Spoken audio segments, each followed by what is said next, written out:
Hello everybody, Ron with Sandcar Services, and working on Rob's S4 right now. We're doing some upgrades to his, and I say this all the time, the single best money that you can really put into an S4 S5 is the Gen 3 shift update.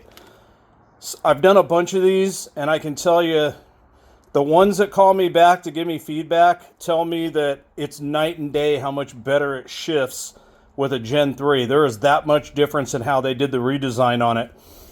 For those of you, friend of mine, Sean Ritchie, has a video out that he put up that explains the different generations and the improvements.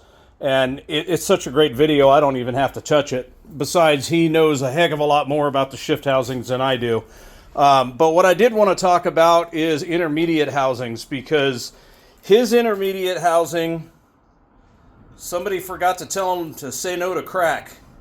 So basically what we're doing is we're taking out the early gen intermediate housing, and I'm putting in a late gen. You guys could call it a Gen 3, but it's basically just a late design. And I'll show you one of the things that Weddle did to make this better.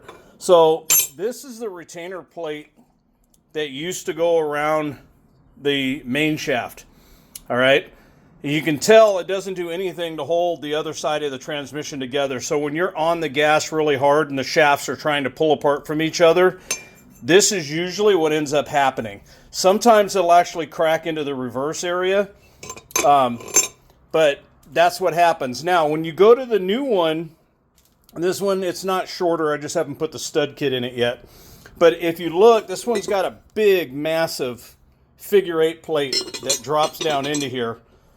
And it actually bolts around on both sides. It holds this thing together. So for those that are running bigger horsepower engines or a lot of torque, this is a much better upgrade. So between this and the Gen 3 shifter is one of the best things you can do.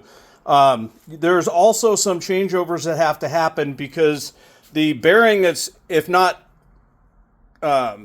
really hard to get a hold of, dang near impossible to find, which is the forward pinion bearing. Weddle doesn't sell those anymore. When you go to the new style, you're going to end up with a newer bearing. This is what the Gen 3 runs. And then the old main shaft, forward main shaft bearing is a lot smaller, and it would just slide onto the shaft. If you look at the new ones, they're so much bigger. They go underneath that plate, and then you have to have the retaining spacer to make up the difference in the gap that's on the shaft. But yeah, big difference between single plate, which I'm not even sure what that was for originally, versus the figure 8 on the late models. Best thing you can do on the S4, S5. Now, the S4Ds and the S5Ds have the same housing, same gear stacks on 1 through 4. So a lot of misconceptions on the S4D, S5D. People think that the whole transmission's bigger. It's just the main case on the S4D, S5D with an 11.5-inch ring and pinion with bigger pinion bearings. But the actual gear stack is the same as the S4. They're completely interchangeable. So that's one of the reasons why I joke around and I say if you have an S5D, you basically have an E-box version of an S4, because you got this big massive differential in there, but you went with the thinnest gears that they had. But I always joke around about that, but it's still a strong gearbox. There's nothing wrong with them. The S4s have a little bit wider gears, so in theory they should be a little bit stronger.